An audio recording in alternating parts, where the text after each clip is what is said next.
Welcome to all in my channel class 10th chapter number 5 arithmetic progression समांतर श्रेणी का part 2 के बारे में देखते हैं।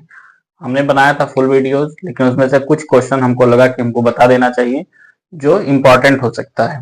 तो हम पार्ट 2 में देखते हैं कुछ क्वेश्चन। पहले जैसे ये क्वेश्चन लगा हुआ है, इसी को हम देख लेते हैं, क्योंकि ये क्वेश्चन हमने पार्ट फर्स्ट में बनाया था, लेकिन इसमें वॉइस गायब हो गया था, तो हम देख लेते हैं इसको। तो जैसे ये समांतर श्रेणी का एक क्रम दिया हुआ है, इसको हम एपी लिख सकते हैं या क्या लिखेंगे, समांतर श्रेणी। समांतर श्रेणी जो भी लिखेंगे क्वेश्चन है, ठीक। इसमें से एक सेकंड टर्म पे 2 दिया है, 1 2 3 4 पद का यूज किया गया है, और ये 5 बीच बीच में जो बॉक्स बना हुआ है, इनकी वैल्यू हमको क्या करनी है, बनानी है। तो पहली बात तो हमको समीकरण बनाना आना चाहिए। तो समीकरण में देखो ए की वैल्यू तो हमको पता नहीं, तो क्वेश्चन मार्क लगा है। A2 की वैल्यू हमको पता है, तो A2 दिखा देता है कि n की वैल्यू है, तो n की जगह पे हमने क्या रख दिया, 2। और A2 की वैल्यू कितना है, 2। तो an बराबर का a प्लस n माइनस का 1 इंटू का d, ये फार्मूला होता है, जहां a प्रथम चरण होता है, an अंतिम पद होता है, n माइनस 1 n होता है पदों की संख्या, और d होता है अंतर, ठीक। वैल्यू पुट करेंगे। A2 की वैल्यू हमको 2 पता है, a की वैल्यू a नहीं पता है, तो इसलिए a मानेंगे या x जो भी मानेंगे वो रख देंगे। 2 में से 1 घटाएंगे तो 1 बचेगा। ये 2 आया कहां से, तो दूसरे पद पे लिखा हुआ है, तो n की वैल्यू क्या है, 2, इसलिए 2 में से 1 घटाएंगे तो 1 बचेगा। ये क्या आ जाएगा, 1d, एक समीकरण बन जाएगा। दूसरा समीकरण हम बनाएंगे 8 के लिए। तो 8 किस नंबर पे है, तो 1 2 3 4। A4 की वैल्यू कितना है, 8, तो n की वैल्यू कितना हो जाएगा, 4। A4 equals to A plus n minus 1 into D, ये फार्मूला है। फार्मूला में A4 की वैल्यू 8 है, A4 की जगह पे हमने 8 लिखा। एक का मान नहीं दिया हमने, a को a ही मान लिया, तो यहाँ पे भी a रहेगा, प्लस n माइनस 1, n की वैल्यू कितना, 4 माइनस 1 घटा देंगे तो कितना बच जाएगा, 3, और d से मल्टीप्लाई करेंगे तो 3 हो जाएगा। ये समीकरण 1 मानेंगे। समीकरण 2, समीकरण 1 और 2 को सब्ट्रैक्ट करेंगे, समीकरण 1 या 2 को घटाने पर। जब समीकरण 1 और 2 को घटा देंगे, देखो इसको दो तरह से लिख सकते हैं, समीकरण 1 को 2 में घटाने पर, या समीकरण 2 को 1 में घटाने पर, या तो हमें लगे समीकरण 1 व 2 घटाने पर। सबसे अच्छा एप्रोप्रिएट यही है, क्योंकि अगर हम ये बात लिखते हैं कि समीकरण 1 को 2 में घटाने पर,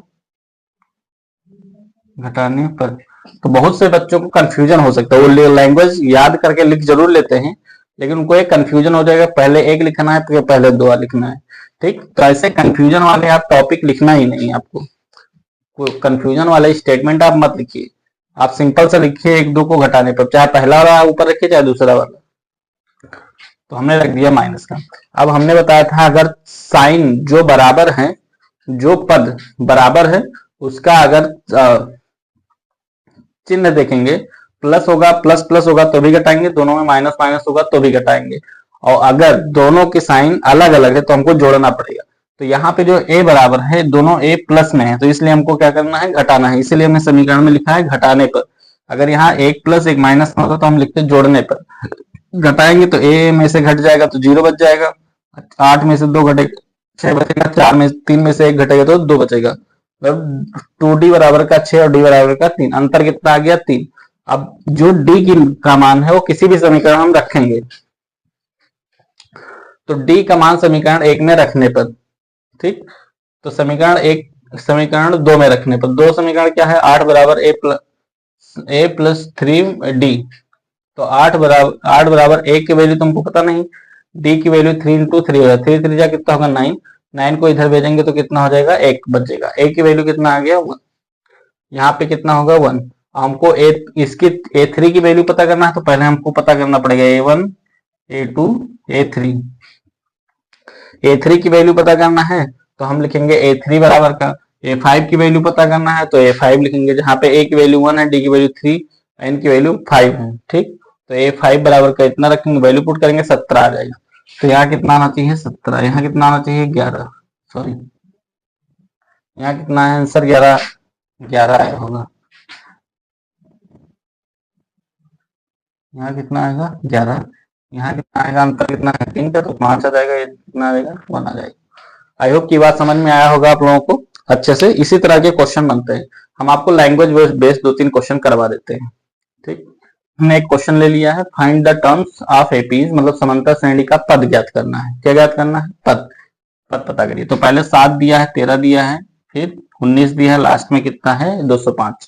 देखो अगर यहाँ लिखेगा nवां पद, यहाँ लिखा होता है 205वां पद, तब ये वैल्यू किसकी हो जाती? n की वैल्यू हो जाती। ठीक, लेकिन यहाँ खाली संख्या लिखा है इसलिए an की वैल्यू होगी 205। समझ आया कि नहीं? पता हुआ? क्लियर? और a की वैल्यू क्या हो जाएगा? 7। d की वैल्यू होता है a2 माइनस का a1। देखो डायरेक्ट आपको a2 माइनस a1 इसलिए कर लेना है क्योंकि इसमें क्वेश्चन में दे दिया है ये क्या है? AP है, समांतर श्रेणी है। तो a2 की वैल्यू कितना है? 13।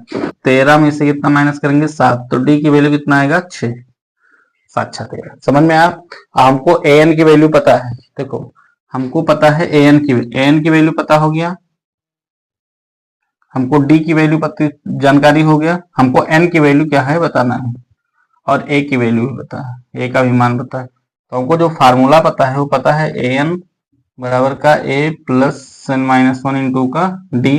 an की वैल्यू कितना है? 205 बराबर a की वैल्यू 7 प्लस n माइनस 1 लिखा रहने देंगे, d की वैल्यू कितना? 6।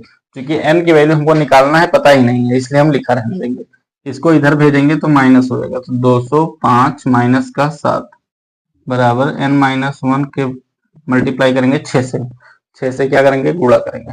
देखो एक्चुअल में क्या हुआ कि इंग्लिश मीडियम में हमको पढ़ाने का हैबिट था। ठीक, बाद में अभी हमने रिसेंट में एक स्कूल पकड़ लिया जो हिंदी मीडियम का था, तो हिंदी मीडियम को पढ़ाने के चक्कर में हमको इंग्लिश और हिंदी दोनों मिक्स हो गया।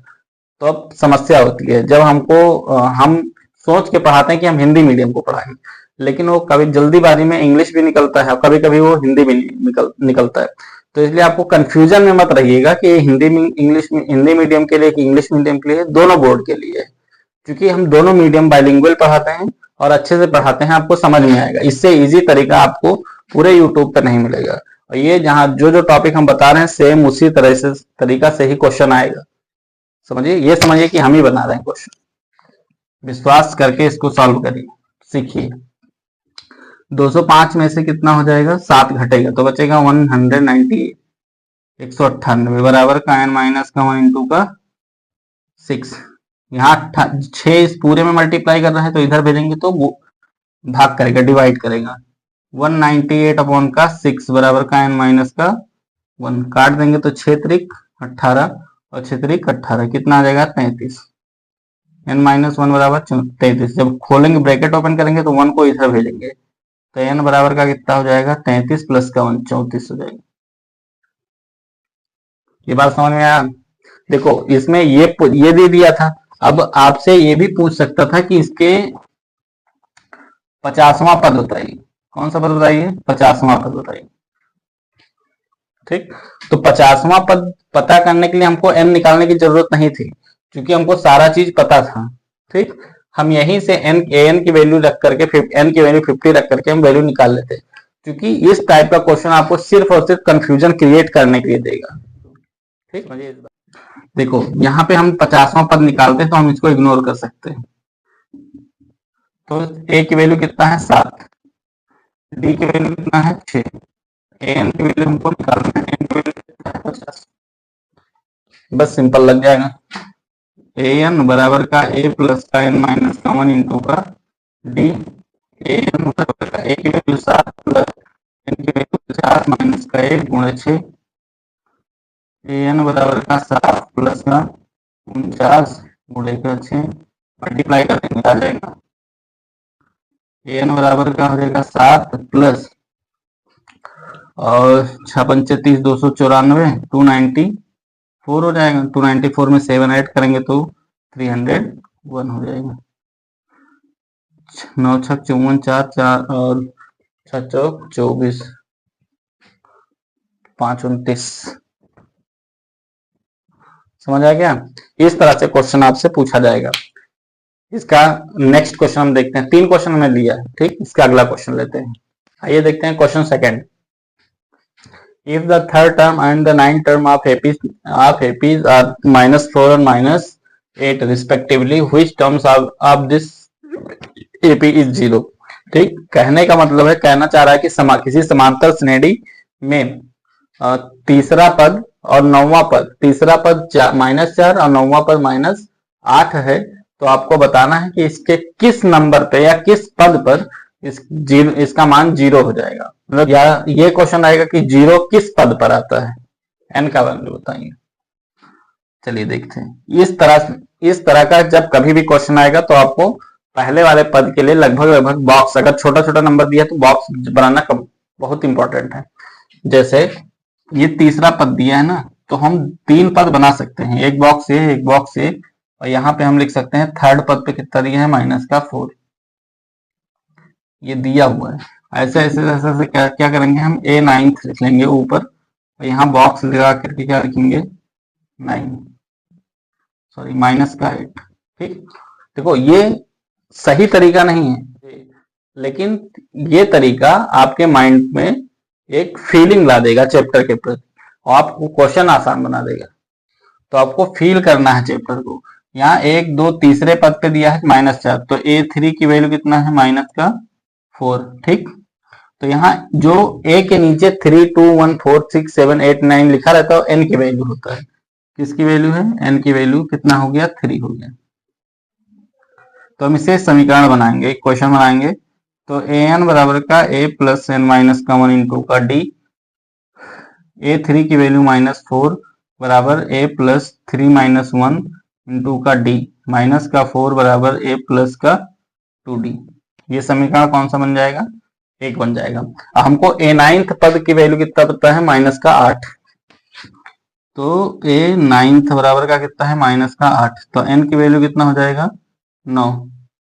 अब हम फिर से फार्मूला लगाएंगे, an बराबर का a प्लस का n माइनस का 1 इंटू का d। देखिए जब तक आप प्रैक्टिस करते हैं तब तक आपको 100% और हर क्वेश्चन में फार्मूला जरूर लिखना है और बोल बोल के पढ़ना है। बोल बोल के पढ़ने से क्या होगा कि आपका ब्रेन भी ओपन होगा, आपकी आईज भी ओपन होगी, और सब कॉन्शियस में धीरे धीरे सेव हो जाएगा। और सब कॉन्शियस में जो चला जाता है वो कुछ समय के बाद जब आप उसको बार बार रिमाइंड करते रहेंगे तो आप परमानेंट माइंड ब्रेन में चला जाएगा। समझ में आया? चलिए, तो यहाँ पे हो जाएगा A9 की वैल्यू कितना हो जाएगा, 8, माइनस का कितना आएगा, 8 बराबर a की वैल्यू तो हमको पता नहीं, n की वैल्यू हमको पता है 9, माइनस का कितना होगा, 1 इंटू का d। तो माइनस का 8 बराबर a प्लस 8d। ये समीकरण क्या हो जाएगा, 2 हो जाएगा। समझ आया यहाँ तक?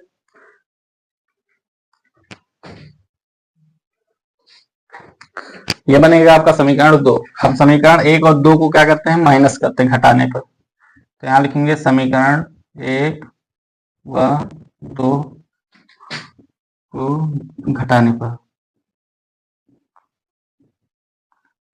ठीक, इक्वेशन सब्ट्रैक्ट इक्वेशन 1 एंड 2। तो यहाँ पे हम लिखेंगे माइनस का 8 बराबर a प्लस 8d, और पहला समीकरण क्या बना था, माइनस का 4 बराबर a प्लस का 2d।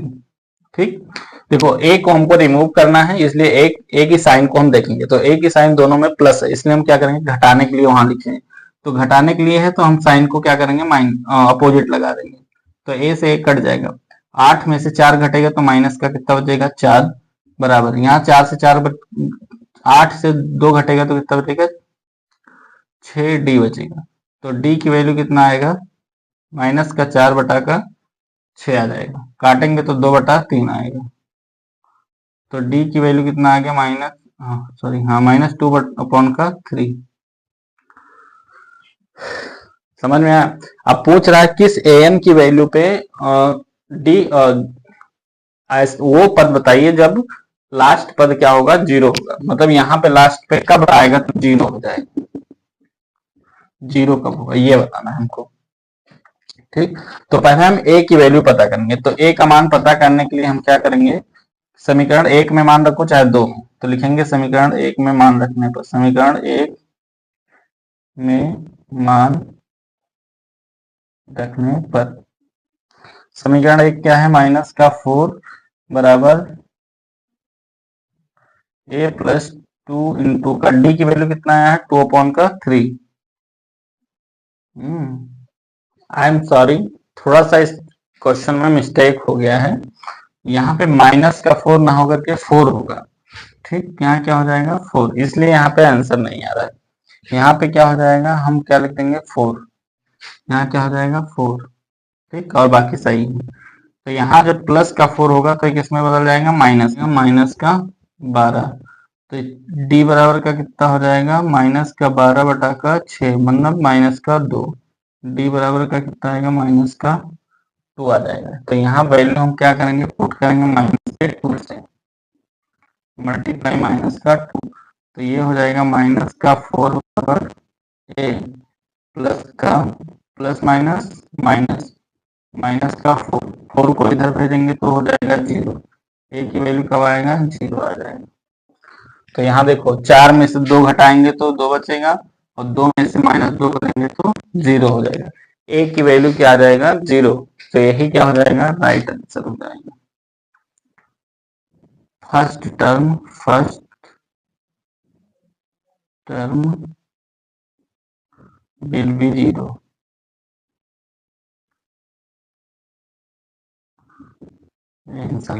यहाँ पूछा कि कौन सा एपी क्या होगा, 0 होगा, तो फर्स्ट टर्म क्या हो जाएगा, एपी हो जाएगा।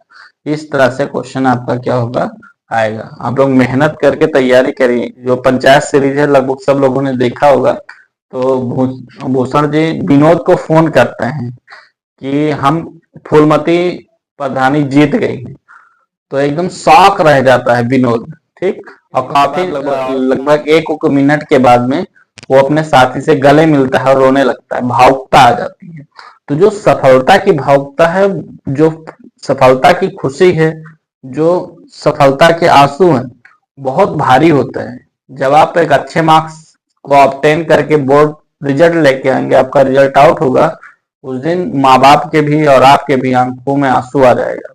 ठीक, तो उस दिन के लिए आप पढ़ाई करिए, किताबों से मन लगाइए, और दुनिया से तो मन खुद ब खुद अलग हो जाएगा। समझ में आप, जिस दिन आपको पढ़ाई के प्रति आपका कॉन्फिडेंस आ जाएगा, लगाव हो जाएगा, उस दिन सारी दुनिया से आपकी लगाव छूट जाएगा। ठीक, एक क्वेश्चन आपको समांतर श्रेणी से और पूछा जा सकता है, जैसे पूछा जाएगा कि एक स्टेटमेंट लिख करके बड़ा भारी सा दे देगा कि अल्ताफ ए अमाउंट बैंक में जमा करता है, साधारण ब्याज देता है, तो 5 साल बाद जो अमाउंट मिलेगा उसको वो कितना होगा, क्या ये एपी सीरीज होगा या नहीं होगा। तो आप ध्यान दीजिएगा, ये बात सबसे इंपॉर्टेंट है कि साधारण ब्याज में अगर साधारण ब्याज लग रहा है पैसे पे, तो वो समांतर श्रेणी बनेगा, और अगर चक्रवृद्धि ब्याज लग रहा है तो समांतर श्रेणी नहीं बनेगा। कारण समांतर श्रेणी बनने के लिए अंतर समान होना चाहिए, और जब साधारण ब्याज लगता है तो प्रत्येक साल पे बराबर बराबर का ब्याज लगता है। ठीक, लेकिन जब कंपाउंड इंटरेस्ट लगता है, चक्रवृद्धि ब्याज लगता है, तो पहले साल में जो इंटरेस्ट लगा है, दूसरे साल जब इंटरेस्ट लगता है तो पहले साल के इंटरेस्ट और प्रिंसिपल दोनों पे ब्याज लगने लगता है, इंटरेस्ट लगने लगता है। ठीक, सपोज करिए कि 100 रुपए किसी ने दिया, ठीक, 10% रेट पे, तो पहले साल तो 10 ही रुपए पड़ेगा, तो 110 हो गया। तो जब साधारण ब्याज होगा तो प्रत्येक वर्ष 10-10 आएगा, 3 साल में 10-10 आएगा। लेकिन जब कंपाउंड इंटरेस्ट चक्रवृद्धि ब्याज होगा तो इस 110 का 10% तुमको ब्याज मिलेगा, 121। और साधारण ब्याज में क्या कितना मिलेगा, 120। पहले साल 110 मिलेगा, दूसरे साल 120। तो ये अंतर क्या हो रहा है, सेम हो रहा है, लेकिन यहां से अंतर क्या हो रहा है, अलग हो रहा है। 120, 121, यहां से अंतर कितने का, 110 का। यहाँ से अंतर 10 का, लेकिन यहाँ से अंतर 11 का। ये डिफरेंस क्या होगा, बढ़ता जाएगा। तो सिंपल से आप एक लाइन में स्टार बना के लिख देंगे कि साधारण ब्याज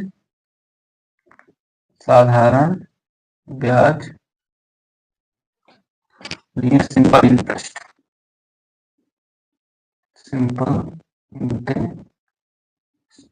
में समांतर से बनता है, ये भी बनता है। ठीक, लेकिन यहाँ कंपाउंड इंटरेस्ट चक्रवृद्धि ब्याज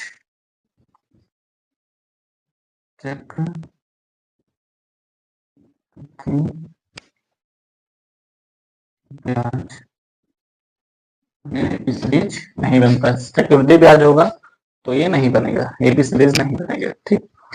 और आजकल का तो इंस्टाग्राम का और शॉर्ट्स का जमाना है। यहाँ तो लोग इतना गिर गए हैं जितना पैसा, पहले ये कहावत होता था कि इंसान इतना गिर गया जितना पैसा नहीं गिरा, लेकिन अब गलत हो गया है, चेंज हो गया। आदमी फॉलोअर्स के लिए इतना ज्यादा गिरा जा रहा है जितना पैसे के लिए नहीं गिरा था। ठीक। और लड़कियों का तो छोड़ो, लड़कियां तो लड़कियां बिगड़ी ही हैं, लड़के बिगड़े ही हैं, उनकी मम्मियां उनसे ज्यादा बिगड़ी हुई हैं। ठीक। तो शॉर्ट्स वीडियो पे और इंस्टाग्राम को आप लोग छोड़िए, 1 महीने का टाइम बचा है, उस पर आप लोग फोकस करिए, अच्छे आप मार्क्स से आप लोग पास हो जाइए। ठीक। यही गुड विशेष है आपके साथ में। और इस चैप्टर से क्वेश्चन आने के बहुत कम चांसेस हैं। अगर क्वेश्चन आएगा भी तो इसी 2-3 टाइप का जो हम क्वेश्चन बताए हैं उसी टाइप के क्वेश्चन आएंगे। पार्ट सेकंड समाप्त होता है। चलिए मिलते हैं हम नेक्स्ट एपिसोड में। तब तक के लिए आप इंतजार करिए और इसी के आगे की कहानी आपको सुनाई जाएगी। तब तक के लिए जय हिंद, जय भारत।